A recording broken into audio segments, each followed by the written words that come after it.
What happens if you actually mess with the timeline? Like, what about the people you leave behind? A storm is coming, the same kind that caused all this. They rush to finish the treehouse, carve their initials into it. There's this bittersweet moment. Sam knows he might leave them behind forever.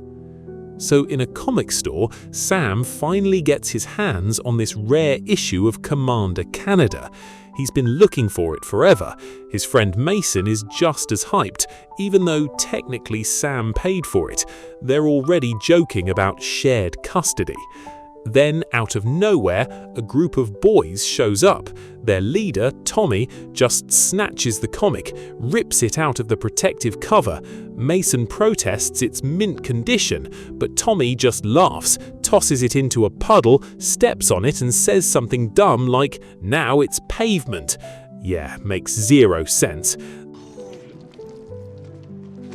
They walk off like nothing happened. Sam picks up the ruined comic and the two just quietly head home along the train tracks. Mason tries to comfort him, mentions how much the comic meant to him and his dad. It's been almost a year since, but Sam shuts him down before he can finish. Mason apologizes, they just keep walking. When Sam gets home, his mum Jenny is already upset. He's late, dinner's cold, and she's trying so hard to get things back to normal. But Sam's not having it. To him, it feels like she's trying to erase his dad. She says that's not true, but reminds him she's still here, that moving on matters more than some old comic. Sam snaps back. It wasn't just a comic, it was his dad's favorite, and storms off. That night, there's a huge storm. Sam's in his treehouse reading comics when the roof starts leaking, water dripping right onto his collection. He climbs up to fix it, winds going crazy, comics flying everywhere. He reaches for one, slips, and boom. Lightning hits the treehouse.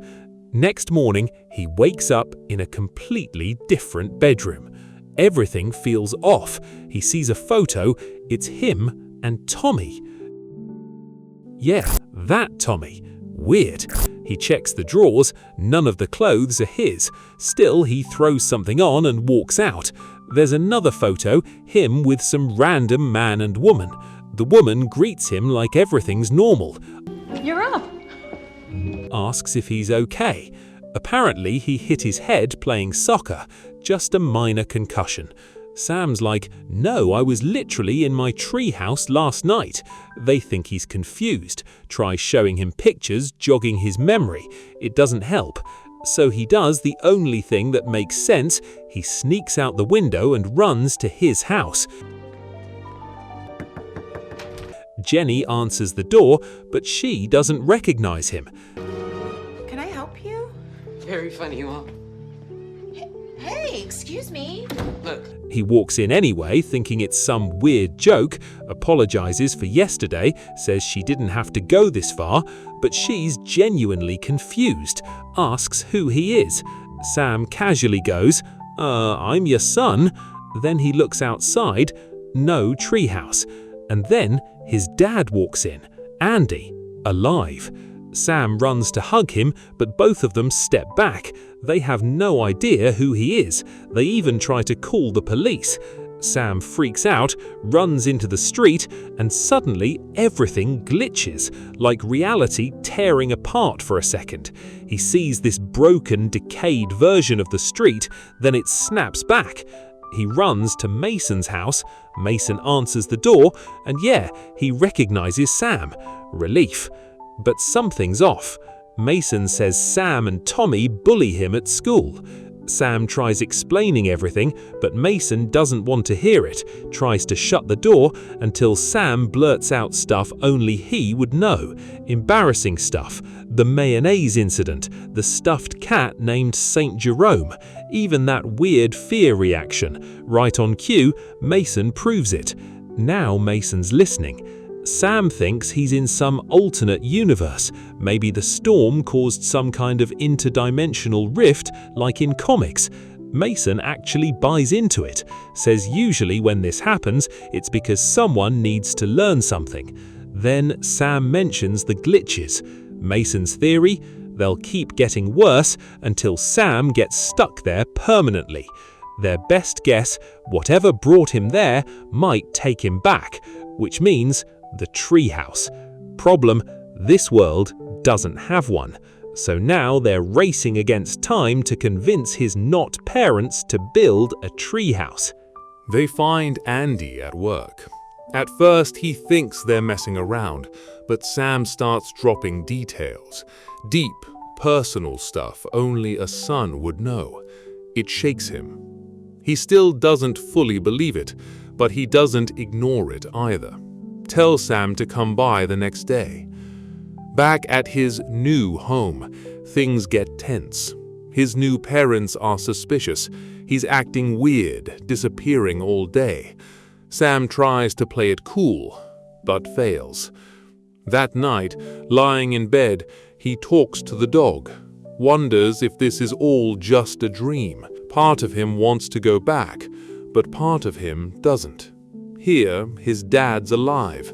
He even kind of likes having a dog. Next morning, he meets Andy again. They pick a spot for the treehouse, start building. Jenny joins in too. At first, she's skeptical, but then she gets it. Even if Sam's story isn't real, helping him still matters. They even go out for pancakes. Yeah, pancakes fix everything. As they build, Sam starts reconnecting with them. Visits the comic store with Andy, runs into Tommy again, brushes him off this time. Then, one quiet moment, Sam tells Jenny in his world she's an amazing mom. He just never said it enough. And then, the glitches get worse. He starts hearing his real mom's voice, calling him, begging him to wake up.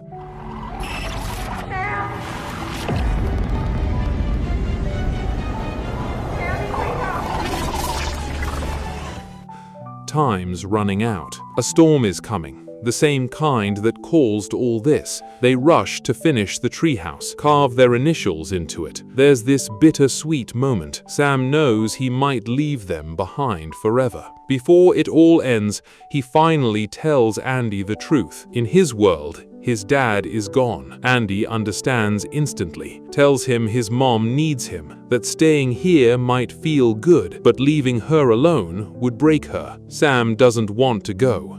Not yet. They hug, say everything they need to say. Lightning strikes again. I love you, Dad. I love you.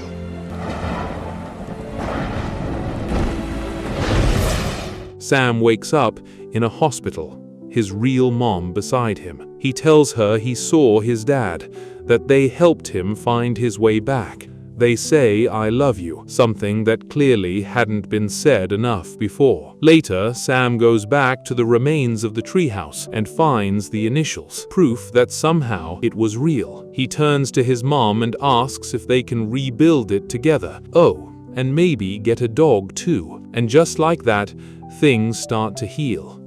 So yeah, maybe messing with timelines isn't just about what if. Maybe it's about what you learn before you come back. What do you think? Could something like this actually happen?